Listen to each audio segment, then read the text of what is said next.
Well, hello all you wonderful people out there in YouTube land, and welcome to the Texas Special YouTube channel. And for this in-scale product review, we're going to take a look at this Athearn Union Pacific GP7. Now this is a phase 2 locomotive, which means this was the second production run of GP7s, or a model of the second production run of GP7s. So, first things first, getting it out of the box. If you've never messed with Atlas products, then alright, so you have these two locking tabs right here. Squeeze in and lift up. And the lid comes off. Now, you have this plastic cover right here that helps protect the engine. Lift that up. And now the locomotive can be safely removed from its box.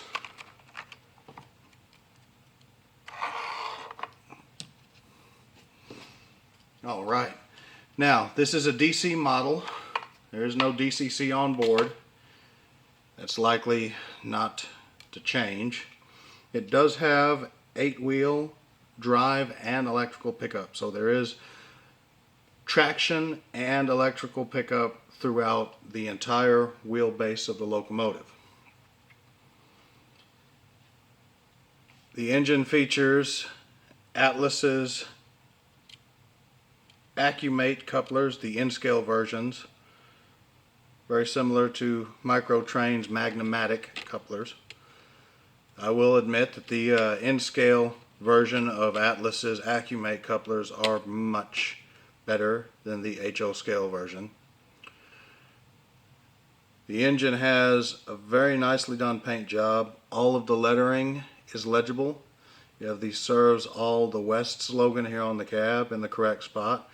The font is a little large, but again, we are dealing with N-scale here. Yeah, the Union Pacific block lettering is nicely done with the black trim separating the red and the yellow. It is there. It might be hard for y'all to see, but believe me, it is there, and it's very nicely done. You have the 1, 2, 3 right here. You've got a cast-on grill, the grill here on the dynamic brake blister. You have this cast-on grill here for the engine air intake, another cast-on grid here for the turbo air intake.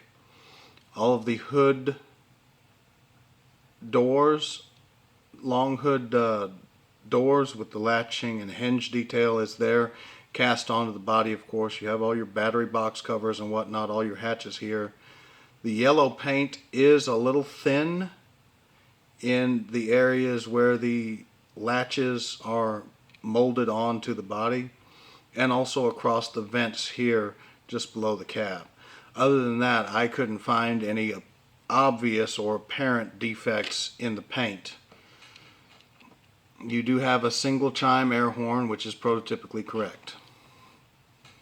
Looking at the top of the locomotive, you can see you have the cooling fans,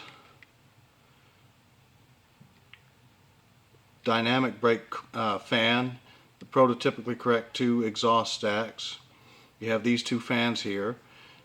You have lift rings that are cast on to the locomotive's roof in all of the correct spots. You have a sand filling hatch here, and there's the other single chime air horn right there. Another sand filling hatch right there. Looking at the opposite side of the locomotive, let me recenter there. Again, nice evenly applied paint. You have the dependable transportation on this side. This font looks more reasonable versus the Serves All the West on the other side. The hand railings on all sides of the locomotive are very nicely done. They are very thin but relatively flexible and forgiving acetal type plastic. They don't look grossly oversized. They are out of scale, but again, in scale. True to scale 1 and 160 handrails would be so delicate that if you looked at them they would break. So while the hand railings are a little oversized, it's not so much so that it detracts from the appearance of the model, at least not in my mind. I will say something that Atlas got right is the pilots. You have the steps here on the pilots on either end of the locomotives. Instead of a solid one-piece casting, it's actually, I mean, it is a solid one-piece casting, but instead of the steps being just a solid molded block of plastic, you can see I can slip the blade of this jeweler's screwdriver in between each of the individual steps, just like on the prototype. So hats off to Atlas for getting that right. The details on the trucks are also very nicely done. You have brake shoes, 2 per wheel, per side. You have 2 brake cylinders per side, per truck. The shocks are all correct. The leaf springs are all correct. You even have the journals, all correct. This one has the main reservoir here. Instead of along the side of the locomotives, they were strung across, they were slung underneath the locomotive side by side. Give me one moment and I'll reposition the camera.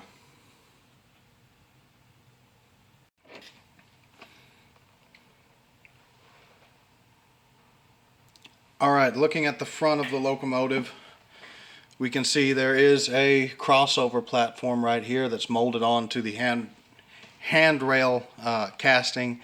All of this is one solid casting applied to the pilot. You have a safety chain strung across the gap right here. Again, solid plastic.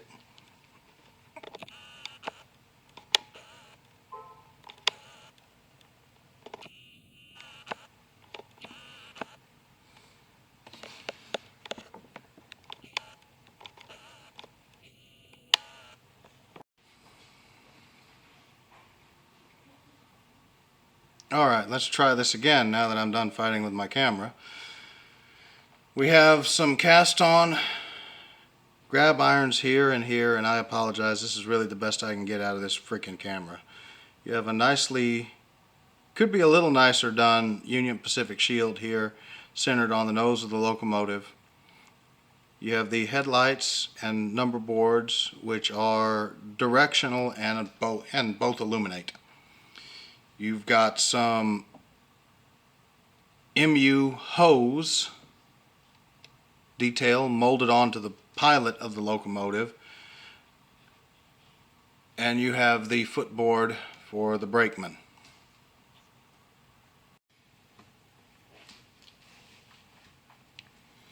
Again, I apologize, this is the best I can get done.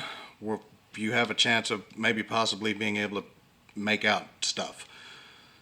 You have classification lights here and here.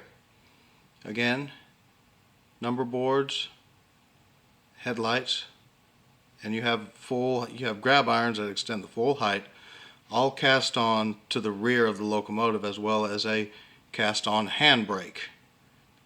And of course the MU hoses, footboard, Accumate coupler, crossover platform, and hand railings. As I said, this is a DC locomotive. It does not have any DCC capability, and I don't foresee that changing. We'll throw this guy on Ethan Tait's door layout. There's already a freight train on there, so we'll just run with that and see how she does.